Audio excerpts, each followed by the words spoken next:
Sun Politique, Clémence de Sagazan. Bienvenue dans ce nouveau numéro de Sun Politique. On va revenir ce matin sur la loi travail après plusieurs manifestations, après les déclarations de François Hollande jeudi dernier. La jeunesse ne décolère pas. Mon invité aujourd'hui est Charles Marceau. Bonjour. Bonjour. Vous êtes secrétaire à l'Organisation des jeunes communistes de Loire-Atlantique. Vous avez 24 ans. Alors tout d'abord, ça veut dire quoi être jeune communiste aujourd'hui ? Être jeune communiste, c'est se rendre compte qu'aujourd'hui, la société telle qu'on nous la propose nous offre assez peu de garanties pour le futur, en termes d'émancipation. Le salaire par rapport à nos parents est beaucoup plus faible au même âge, donc c'est beaucoup plus dur de trouver un travail. Il y a les conditions du marché du travail qui se sont beaucoup décousues. Donc c'est trouver, avoir un débat et une réflexion autour de quelle société on pourrait créer. Nous, c'est autour des valeurs de fraternité, de solidarité. Et donc, c'est pour ça que personnellement, je suis jeune communiste. Alors, si vous descendez dans la rue depuis ces dernières semaines, c'est que vous craignez pour votre avenir ?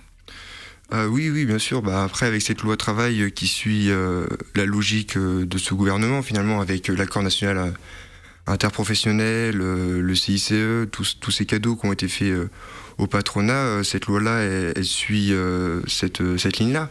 Elle répond davantage aux exigences de la bourgeoisie, elle répond au dogme libéral en termes d'économie, et elle sert davantage les intérêts du capital plutôt que ceux des travailleurs, qui, avec cette loi-là, n'auront assez peu de perspectives d'avenir, avec des accords de convention renouvelés, des accords de branche renouvelés tous les 5 ans.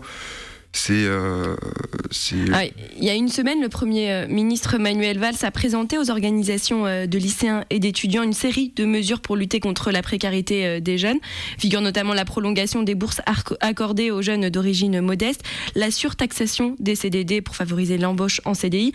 Un quota des places en IUT sera aussi réservé aux bacheliers des filières technologiques et le nombre de places en BTS va être augmenté. Alors pourquoi Manuel Valls n'a pas réussi à calmer la colère des jeunes selon vous ? Vous n'êtes pas convaincu par ces mesures ?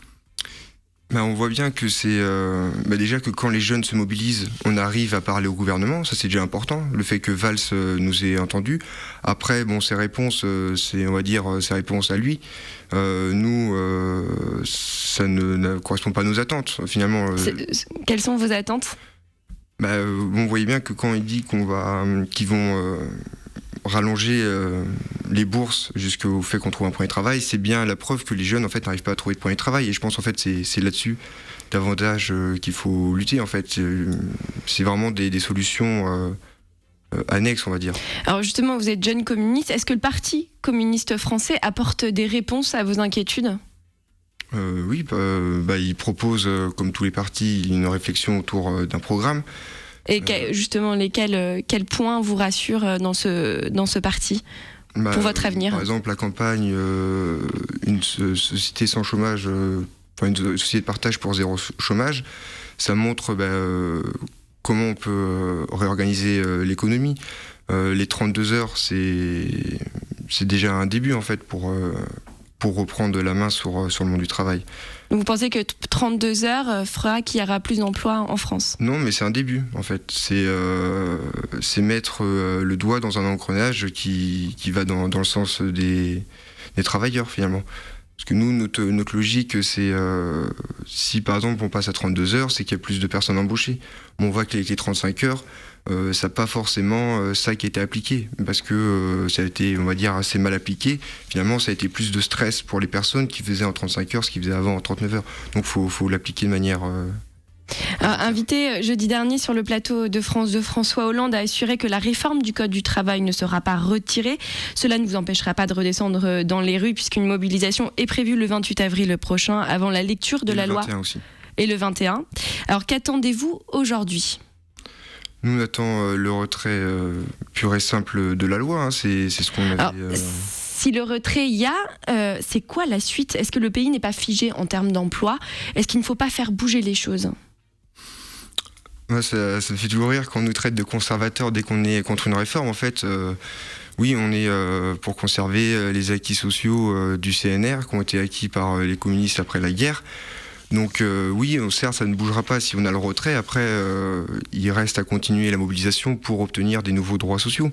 Comme lesquels ?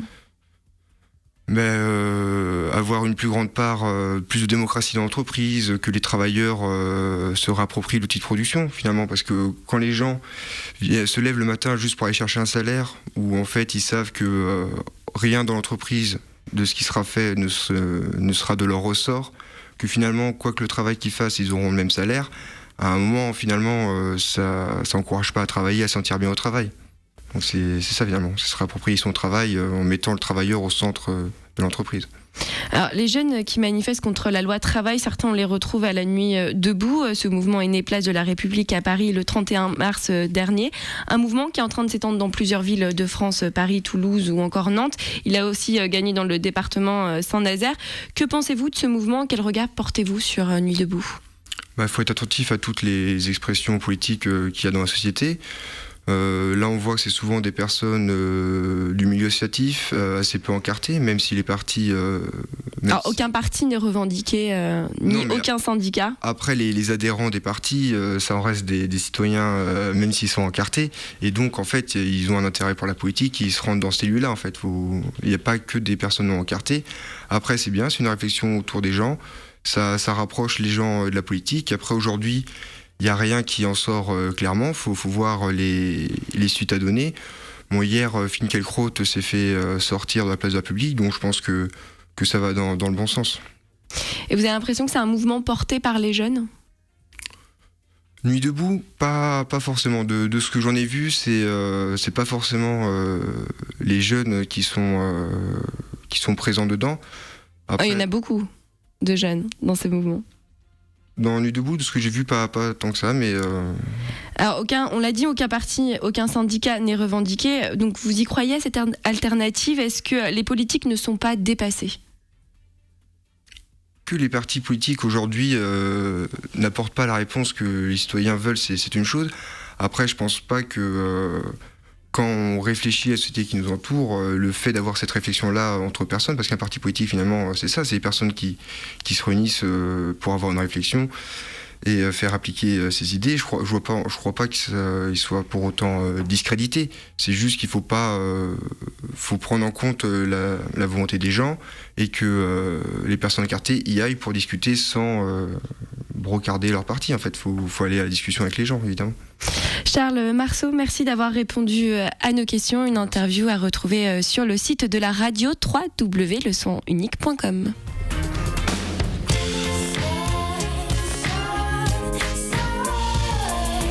Send